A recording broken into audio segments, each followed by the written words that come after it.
모든 제품에는 유효기간, 유통기간이 있습니다. 식품, 의약품, 화장품, 생활용품, 상품권까지 짧게는 며칠, 몇 달, 몇 년 유효기간이 있습니다. 사람은 유효기간이 없습니다.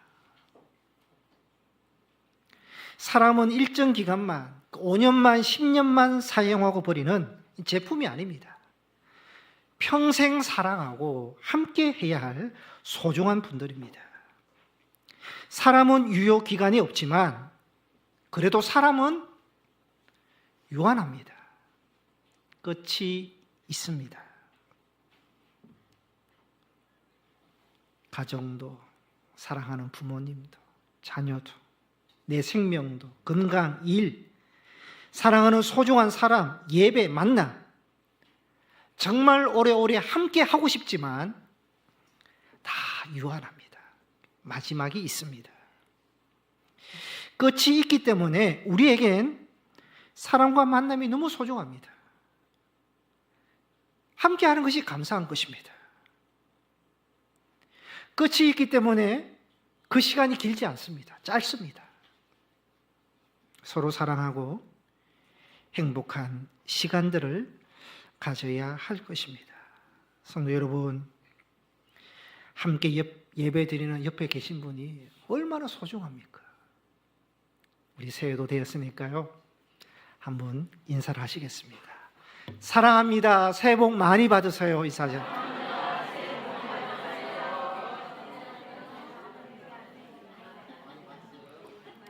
저한테도 인사해 주세요.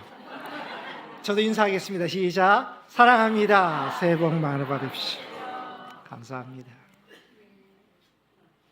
새해 첫날 아침에 오전에 사랑하는 가족과 함께, 사랑하는 교인들과 함께 신년 감사 예배를 드립니다. 새해를 신년 예배로 드린다. 큰 의미가 있죠. 감사가 있습니다. 신년 감사 예배. 여러분, 신년을 예배로 드리는 것이 감사한 것이죠.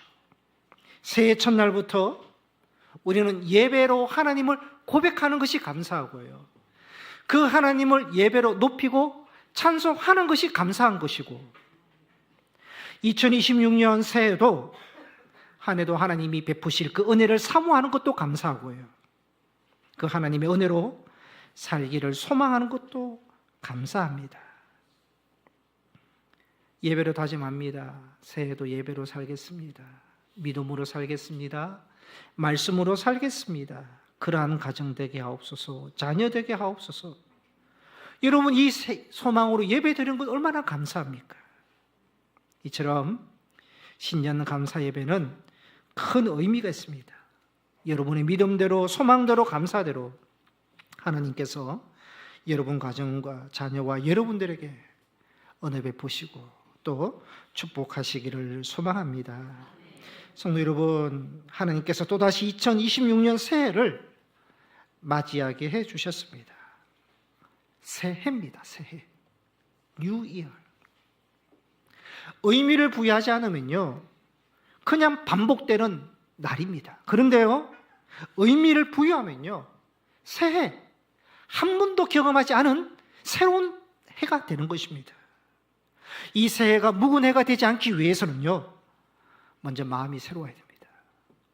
마음을 새롭게 하고 의미를 부여해야지 새해가 될 수 있습니다. 4일 전에 12월 마지막 송년주일 설교 때요, 새해를 맞이하고 미래를 향해서 나가기 위해서는 한 해, 과거를 살펴보아야 된다. 어떻게 살펴보아야 되느냐? 자신의 허물과 죄가 있으면 회개해야 되고, 타인의 허물과 죄가 있으면 이해하고 용서해야 되고, 지난 한 해도 나름 열심히 살고 섬기고 봉사하고 믿음 생활 한 것에 대해서는 그렇게 할 수 있는 것이 감사하니까 감사함으로 한 해를 잊어버려야 한다 했습니다. 여러분이 인생은 계속해서 항해를 하고 미래를 향해서 나아가는데, 과거에 우리가 줄이 묶여 있으면 전진할 수 없는 것입니다. 용서로, 회개로, 이해로, 감사로 정리하고 또 새롭게 시작해야 하는 것입니다. 이처럼 지난 한 해의 과거를 살펴보고 정리하는 새 마음이 있을 때 새해를 미래를 향해 나아갈 수 있는 것입니다. 본문도 새 마음으로 다시 시작하는 내용입니다. 예수님께서 무화과 나무 비유로 말씀하셨습니다. 한 사람이 포도원에 무화과 나무를 심습니다. 포도원에 포도나무를 심는 것이 정상인데요. 당시 팔레스타인 지역에서는 포도나무만 심지 않고 다른 과수들도 섞어 심는 것이 관행이었다고 합니다. 특히 무화과 나무는요, 주변의 다른 나무들의 영양분까지 빨아들이는, 다른 나무의 성장에 방해를 주는 욕심 많은 나무입니다. 그럼에도 불구하고 주인이 포도원에 무화과 나무를 심은 것은요, 관산용으로 보기 좋아로 심은 것이 아니라 많은 열매를 얻기 위해서 심은 것입니다. 근데 3년 동안 기다렸지만 열매가 없었습니다. 주인은 포도원 지기에게 열매 없는 무화과 나무를 찍어버리라 했습니다. 그러자 종은 8절과 9절에 주인에게 요청을 합니다. 주인이 한 해만 더 그냥 두십시오. 제가 둘레를 파고 그름을 주워 보겠습니다. 9절에 이듬해라도 열매를 맺으면 좋겠지만 그때 가서도 열매를 먹지 못하면 잘라버리면 좋겠습니다. 요청을 합니다. 종은 주인에게요, 1년 유예를 주면 다시 한번 무화과 나무를 잘 가꾸어 보겠다고 했습니다. 그러니까 종은 다시 시작하는 겁니다. 다시 시작하면서 종이 어떠한 마음을 가졌는지 세 가지를 말씀을 보면서 보면요. 첫째, 종은요, 주인을 인정하고 있습니다. 주인이여 부릅니다. 주인에게요, 무화과 나무에 대한 자기의 생각과 계획을 말합니다. 주인에게 시간과 기회를 요청합니다. 주인의 허락을 받습니다. 그리고 주인의 무화과 나무가 열매 맺도록 다시 1년간 최선을 다하겠다고 합니다. 그러니까 종에게는 주인이 있었고 주인을 의식했고 주인을 인정했습니다. 여러분, 우리가 다시 새해를 시작하면서 가져야 될 새 마음, 믿음이 어떤 믿음이냐? 하나님을 나의 주인으로 인정하는 믿음입니다. 여러분, 내 인생에 있어서 내 새해와 미래에 주인은 정말 누굽니까? 하나님입니까? 아니면 나입니까? 우리는 고백합니다. 하나님은 나의 주인이 되십니다. 우리 가정의 주인이 되십니다. 고백하지만 여러분, 실제 진짜 주인은 누구십니까? 하나님을 우리가 믿고 고백하고 있습니까? 아니면 물질이 내가 주인이 되고 있는 것입니까?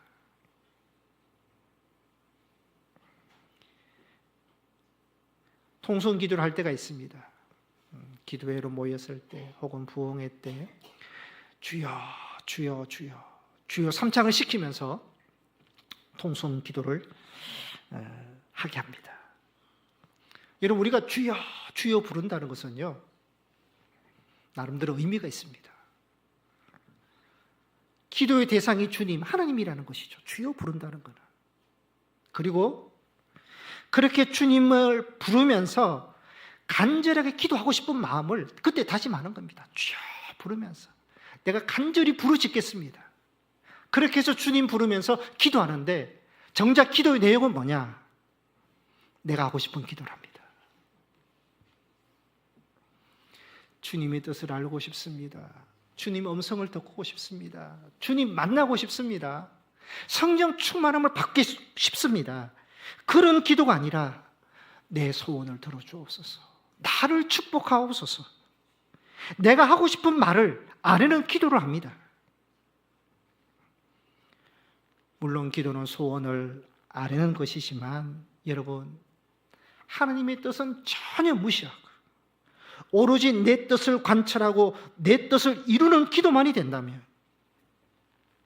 내가 주님을 부르는 그 하나님은 내 뜻과 내 소원을 이루는 수단의 기도가 된다면, 여러분, 그 기도의 주인은 하나님입니까? 아니면 나입니까? 기도도요, 주인이 다릅니다. 하나님이 목적이 되면 기도의 주인이 하나님이 되지만 내 뜻을 이루는 수단이 된다면 주인은 나입니다.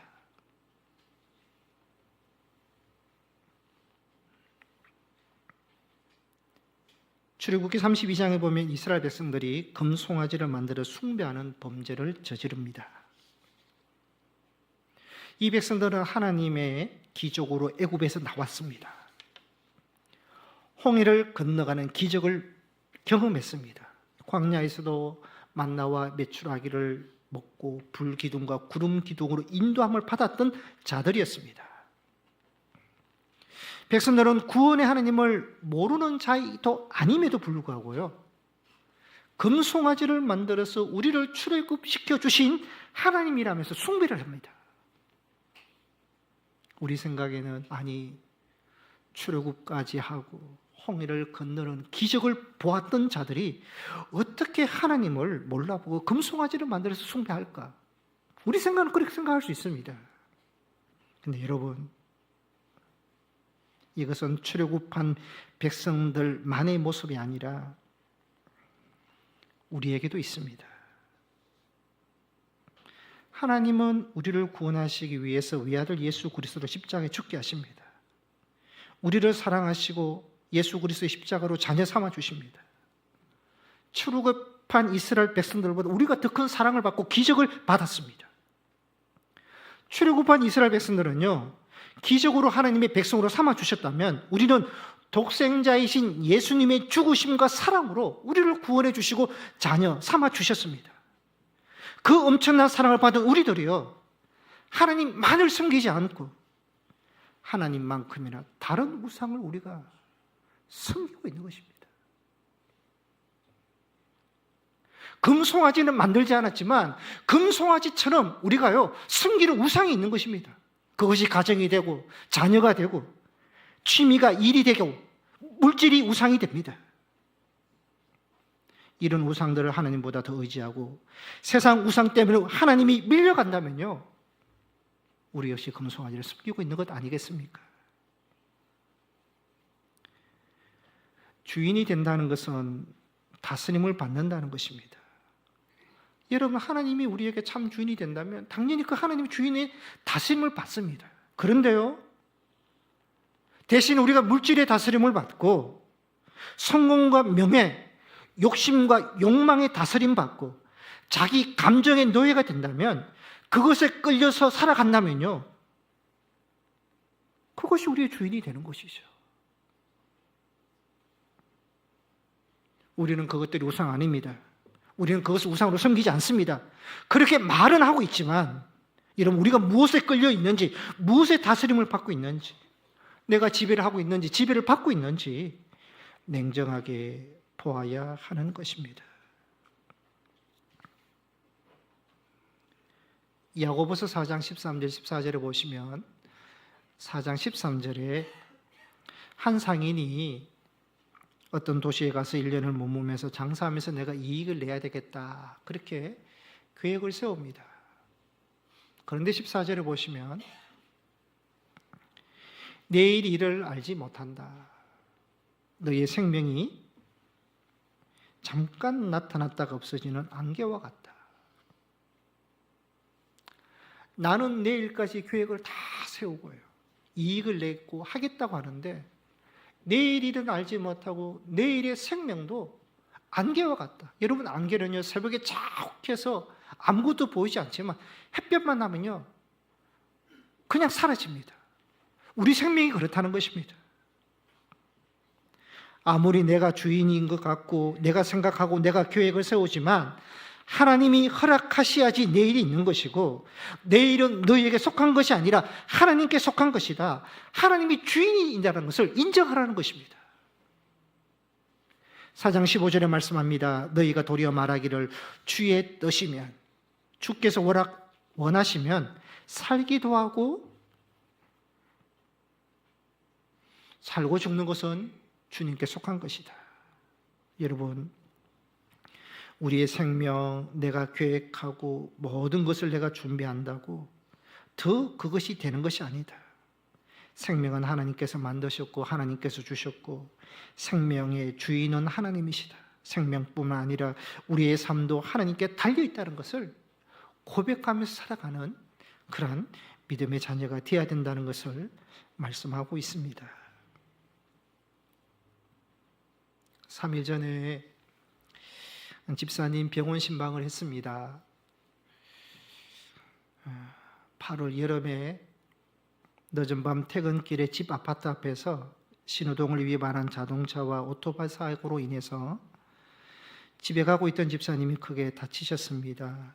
4개월이 지나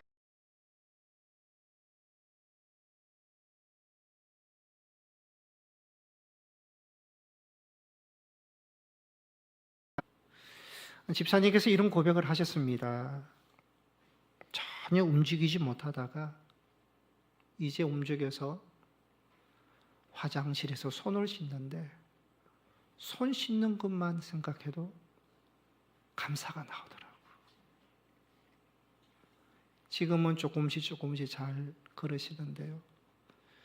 걷지 못하가 한 걸음 한 걸음 걷는 것만 해도 감사가 나오더라고 말씀을 하셨습니다. 사고 전에는 너무 당연했던 그 당연한 것이 아니라 하나님의 은혜였고 축복이었다고 그렇게 깨닫고 감사를 많이 하신다고 하셨습니다. 여러분, 우리가 일상에서 감사인 줄 모르고 감사를 느끼지 못하는 너무나 당연한 것들이 얼마나 많습니까? 그런데요, 그 당연한 것들이 아파보고 수술해보고, 아니 병원만 가봐도요, 그 당연한 것이 아니라 하나님의 은혜였고 축복이었다는 것을 고백하게 되는 것입니다. 여러분, 우리 소유가 당연히 우리 것인 줄 아는데 아니었습니다. 하나님의 은혜였고 하나님께 주신 축복이었다는 것을 고백하게 되는 것입니다. 성도 여러분, 새해를 다시 시작하면서 진짜 주인을 다시 한번 우리가 고백했으면 좋겠습니다. 진짜 하나님을 믿고요, 하나님을 진짜 나의 주인으로 고백하고 섬길 수 있는 믿음의 성도님들이 되시기를 바랍니다. 두 번째로 이 종은요, 다시 시작하면서요 최선을 다합니다. 종은 주인에게 1년만 유예시켜주면 내가 그 무화과나무 둘레도 파고 거름을 주겠습니다. 종은요 3년 동안요 이 무화과나무 열매 맺기 위해서 나름 애써왔습니다. 노력했습니다. 그런데 1년만 더 힘써 보겠습니다. 좀 더 최선을 다해 보겠습니다. 1년 후에 자르든지 어떻게 하든지 하면 좋겠다고 해서 종은요 다시 시작하면서 최선과 성실을 다합니다.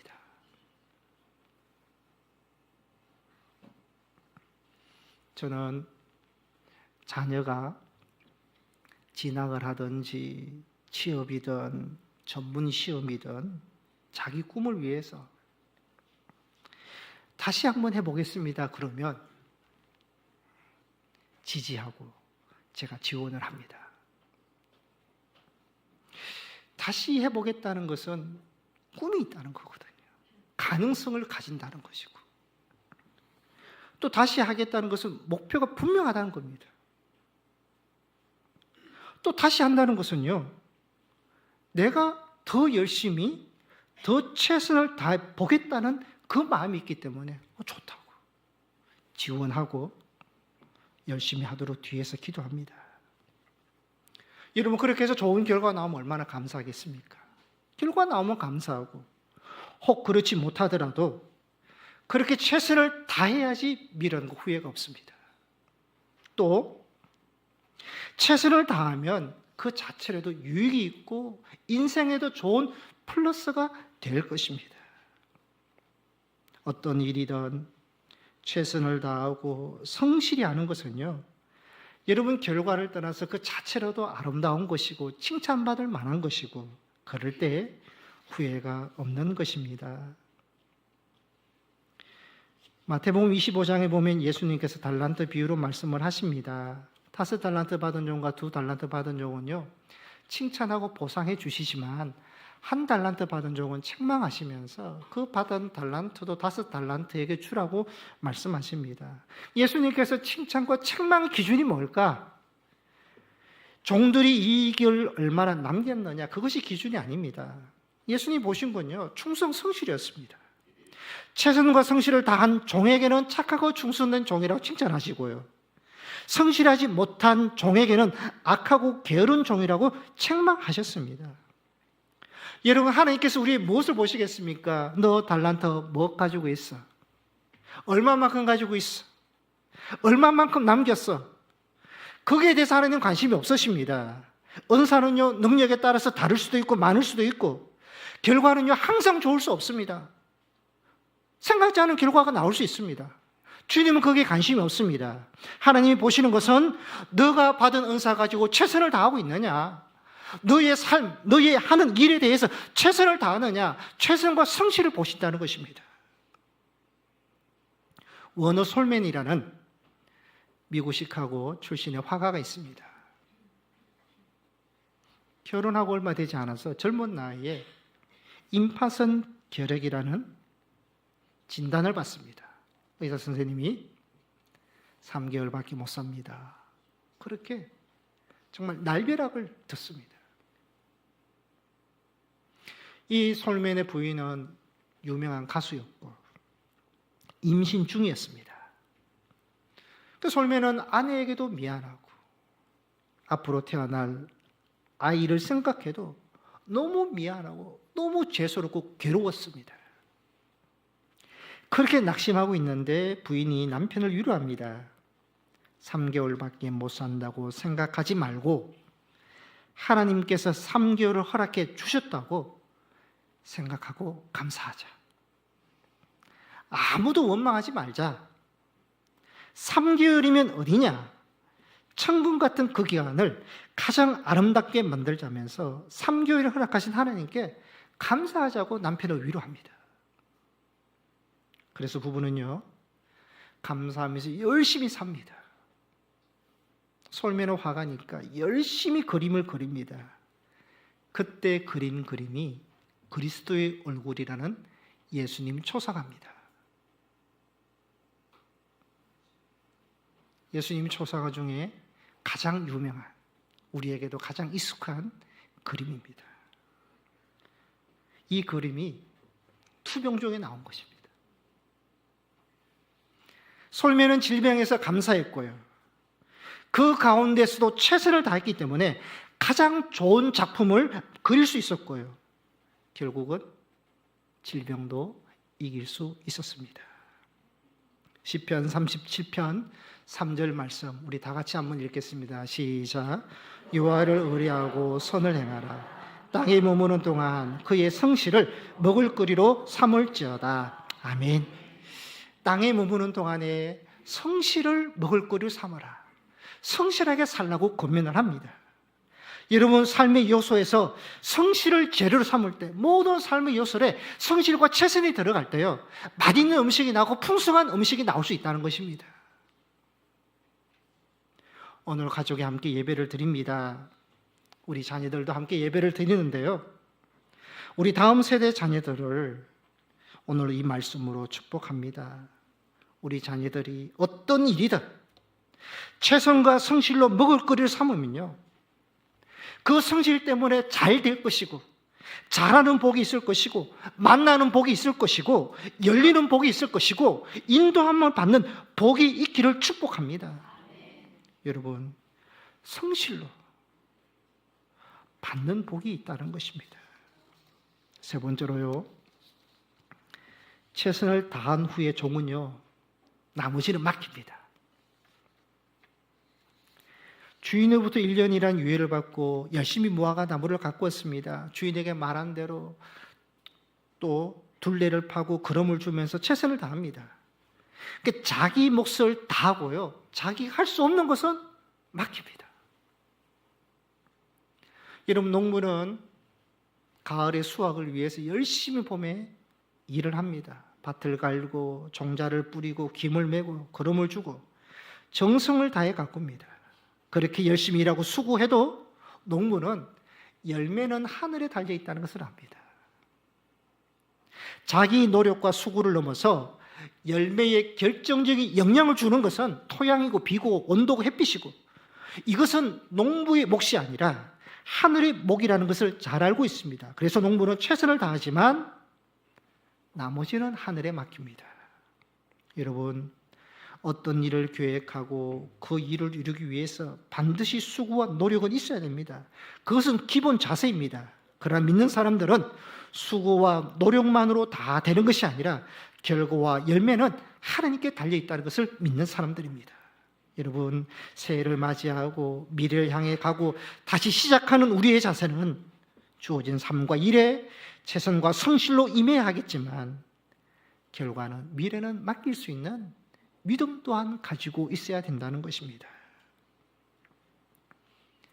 성경 내용이 얼마나 깁니까? 총 66권. 엄청 두꺼운 이 성경도요, 딱 3단어로 요약할 수 있습니다. 창조, 타락, 구원입니다. 성경은 하나님의 창조 이야기로 시작해서 죄로 인한 인간의 타락 이야기와 예수 그리스도의 구원 이야기로 되어 있습니다. 타락은 구원에 해당되기 때문에 성경은 크게 창조와 구원으로 요약할 수 있습니다. 신학도 두 주제로 나눕니다. 창조 신학과 구원 신학입니다. 창조 신학으로 보면 인간은요, 하나님께서 마지막 날, 여섯째 날에 창조하신 인간은 창조의 꽃이고 땅을 정복하고 다스리는 능력의 소유자이고 하나님의 형상으로 지음받은 아름다운 존재가 인간입니다. 창조 신학으로 보면. 그러나 구원 신학으로 보면 인간은 타락한 죄인입니다. 하나님의 절대적인 은혜 없이는 인간 스스로는 죄에서 절대 구원을 받을 수 없는 약한 존재가 인간입니다. 창조 세계, 하나님이 만드신 창조 세계를 지탱하는 원리는 심는 대로 거둔다는 것입니다. 자연의 법칙도 세상 법칙도 심은 대로 거두고 열매 맺는다. 이 법칙이 무너지면 세상은 존재할 수 없습니다. 불신자는요, 창조 신학 입장에서 세상을 바라봅니다. 심는 대로 거둔다는 것을 믿고요, 열심히 최선을 다하고 자기 노력의 가치를 소중히 여깁니다. 그런데요, 창조 신학의 약점이 있는데 그것은 뭐냐? 구원도 인간의 힘과 노력을 얻는다는 생각을 갖습니다. 그러나 구원 세계를 지탱하는 원리는 하나님의 은혜입니다. 하나님의 은혜 아니고는 어떤 곳으로도 구원은 불가능한 것입니다. 그리스도인은 구원 입장에서 세상을 바라봅니다. 자기 수고와 노력과 지혜로는 구원을 얻을 수 없기에 하나님의 은혜를 강조합니다. 그런데요, 구원 신학의 약점은 뭐냐? 자기는 노력하지 않고 최선을 다하지 않으면서 오직 하나님의 은혜만 구하는 그러한 약점이 있습니다. 이 두 가지 신학이 잘 조화가 돼야 되죠. 여러분, 우리의 세상, 창조 세상에 살아가고 있습니다. 창조 세상의 원칙은 심은 대로 거둔다는 것입니다. 그 법칙을 우리가 인정하고 열심히 땀 흘리고 노력하고 최선과 성실을 다해서 살아가야 됩니다. 그러나 구원 신학도 있는 것입니다. 자신의 수고와 노력만으로 좋은 결과가 나오는 것이 아니라 위로부터 주시는 하나님의 은혜가 있어야 된다는 것입니다. 그래서 결과와 열매는 자신의 수고와 노력의 영역이 아니라 하나님의 은혜의 영역인 것을 우리는 믿어야 된다는 것입니다. 그것이 잠언서에서 말씀합니다. 잠언 16장 1절에 말씀하는데 같이 한번 읽겠습니다. 시작. 마음의 경영은 사람에게 있어도 말의 응답은 여호와께로부터 나오느니라.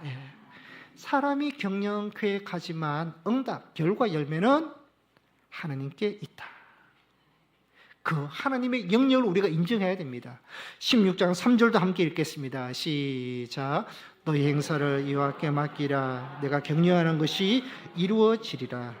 너희 행사, 너가 하고자 하는 모든 일들을 계획하지만 최선과 성실을 다하지만 맡겨라. 결과와 미래는 하나님의 영역, 하나님의 은혜의 영역이다. 그것을 믿고 맡기는 신앙을 가져야 된다는 것입니다. 종교개혁자 루트가 어느 날 많이 피곤했습니다. 잠자리에 들면서 기도는 해야 되겠고 육신과 마음은 너무 피곤하고 하나님께 이렇게 기도했다고 합니다. 하나님, 이 세상이 하나님의 것입니까? 내 것입니까? 하나님, 이 교회가 하나님의 것입니까? 내 것입니까? 하나님의 세상이고 하나님의 교회입니다. 이제 그들을 돌봐 주십시오. 저는 피곤해서 자겠습니다. 그랬답니다. 그만큼 하나님과 친밀했고요. 하나님을 온전히 알고 고백하고 믿었기에 이렇게 맡길 수 있는 기도를 할 수 있었습니다. 여러분, 우리도 하나님의 능력, 하나님의 은혜의 영역을 믿고요.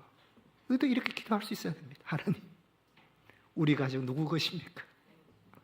우리 자녀 누구 것입니까? 하나님, 맡깁니다. 맡길 수 있는 우리가 믿음을 가져야 된다는 것입니다. 여러분, 그리고 맡기고도요, 우리는 맡기고 긍정적이고 적극적인 사고방식을 가져야 됩니다. 여러분, 사고도 긍정적이고 적극적인 사고가 있고 부정적이고 소극적인 사고가 있습니다.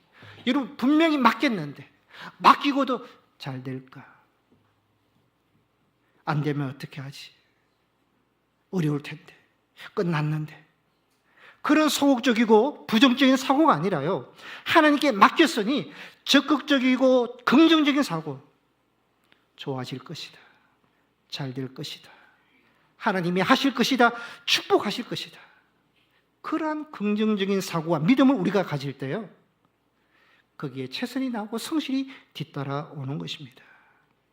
성도 여러분, 여러분이 하시고자 하는 일에 있어서, 또 하시고자 하는 계획에 있어서, 하시는 일에 있어서 여러분의 가정을 보고 자녀를 보고 타인을 보고 우리 교회를 보면서 긍정적인 사고, 적극적인 사고를 가지시기를 바랍니다.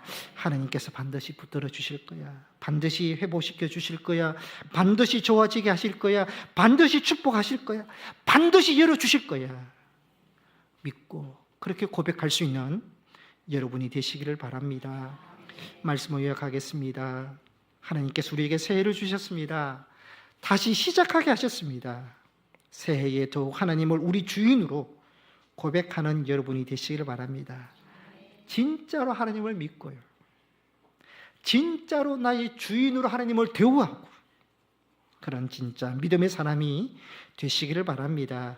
주어진 삶에 최선과 성실이 있으시기를 바라고요, 최선과 성실 후에는 하나님께 맡길 수 있는 믿음의 사람이 되시기를 바랍니다. 하나님께서 일하시도록, 하나님께서 이루어 주시도록, 하나님께서 결과와 열매를 선하게 맺어 주시도록 맡겨드리는 믿음의 사람이 되기를 바랍니다.